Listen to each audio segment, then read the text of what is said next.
Let's begin now with Seth. Kim, we're on top of our live truck right now just so we can give you a bird's eye view of this problem up here. It's amazing no one died as a result of this tornado. People could have been in this car. Here's a sign of that. Take a look right there on the ground. A child's shoe from this car. We begin first with Seth Seymour. Good evening, Seth. Hi, Tanya. Sheriff Billy Long is behind bars tonight. In fact, the U.S. government calls him a threat to the community. This is the foundation of the double wide. This is where Jason's family was before the tornado struck. Now, I want to show you where the family landed. It was all the way out here, several feet away in the grass. This is where the family ended up, with the house on top of them. News Channel 9's Seth Seymour is live at City Hall tonight with the story. Seth? Calvin, see these 220s? That's all the city will charge this charity to lease this land for the next 40 years. Some say it's a step in the wrong direction. There's about 20 cruisers here right now, so it'd be very tough to get around this checkpoint. But we're told this checkpoint is not even the biggest. That's right, Kim. A man was coming home around lunchtime today, and as he was pulling up beside his front yard, he found a human skull and 2 other bones. The person who did this is either pretty daring or pretty stupid, because these cameras are hard to miss. Because when you walk up to this machine, motion is detected, and these cameras start rolling. Scotty, we're about 1/4 of a mile away from where this plane went down. It happened near the Qdoba restaurant on Brainerd Road. Now, we want to show you video straight from the scene. News Channel 9's Seth Seymour joins us with the story. Seth. Kim, Chief Jerry Parrish could have been fired tonight by City Council, but Council is giving him a second chance. However, before we knew what the chief did, nobody wanted to say. When we arrive, it's not clear to us why the job of this injured police chief is in jeopardy. Council goes behind closed doors to discuss it. 30 minutes later, 2 council members take the chief outside. We are told to stay in. After a short discussion, the chief is allowed to leave, so we go out. Give me a call tomorrow. I'll be happy to talk. And the reason being, I'm hurting really bad right now. The chief answers no questions. Please call me tomorrow and we'll talk, okay? All right. Thank you. So still no word what the chief did. Not even minutes later when the executive session ends and council makes this announcement. Chief Jerry Parrish is going to take a voluntary leave of absence to seek professional help. Again, they do not say why before ending the meeting. Meeting adjourned. So we go asking. No comment. Can you talk to us about what happened to the chief? No comment. What he did? No comment, guys. Now you to the public? Excuse me, sir. I'm assuming you're the city attorney? Yeah, but you talk to them. You don't need me. You sure? Just talk to them. You don't need me. This councilwoman does not say one word to us, but this one does. Admitted that he'd had a couple of beers, so. Turns out, Mayor Ray Crowder says Chief Parrish admitted to drinking, then driving and wrecking a golf cart on a public street that was closed for a festival. No police report was filed, no alcohol test given, and no other law enforcement called in to investigate. When the chief of the law enforcement in this city does what he did, what do you tell the citizens of this city?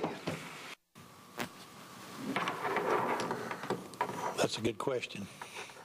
Now, it's not clear whether Chief Parrish will be paid during his time off. As for keeping his job for good, City Council will consider that after he goes through counseling. In the meantime, the top lieutenant of Chickamauga Police will take over the duties of the chief. Kim. Seth Seymour is back from Bledsoe County, Tennessee with the story. Seth. Kim, we went there to do a story about a family who lost everything in a fire. But when we got to the trailer park, we found something very alarming and very illegal.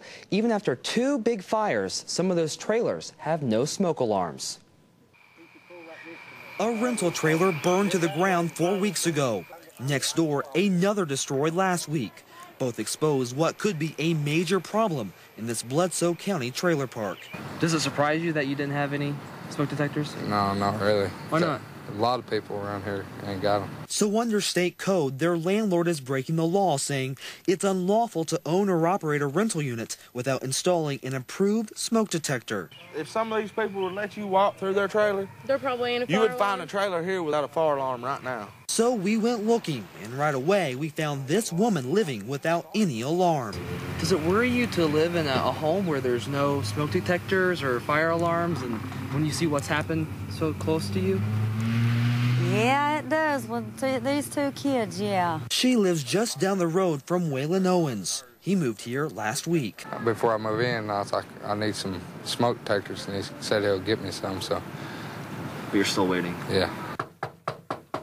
We went knocking on the landlord's door. His name, Derek Forgy, and he lives in front of the trailer park in Pikeville. No one answered his door. But an hour later, someone came home, so again, we went knocking. Again, no one answered. Forgy also did not return our calls. Meanwhile, his renters are waiting on one thing that could save their lives. Well, I guess I have to talk to him again. So all this brings up a bigger question. How could local authorities let this happen? Well, we are still waiting for that answer. Depend on us to follow this story. 'Twas the night before Black Friday when at this Gun Barrel Mall, not a store was open, neither big nor small. But just down the street, you find the retail king. So fear not, early shoppers, a reason to sing. People go on in, buying what they need. It's better to come now, before tomorrow's big shopping spree. It'll be crazy. We're staying away from this place tomorrow. Walmart is cashing in, with some buying food they forgot. One has a sick husband, who for food wants squat. My husband had surgery yesterday. He's in no mood to have a turkey dinner, so I'm not just buying food for the rest of the week. But don't let this shopper try to confuse. She has her Christmas list ready, eager to enthuse. I did look through some toys, yeah, I did. These people seem normal enough, but down the street we go, there's anyone but. So how long have you been here?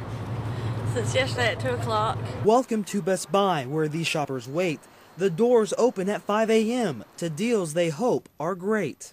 How much money do you think you'll save? Thousands.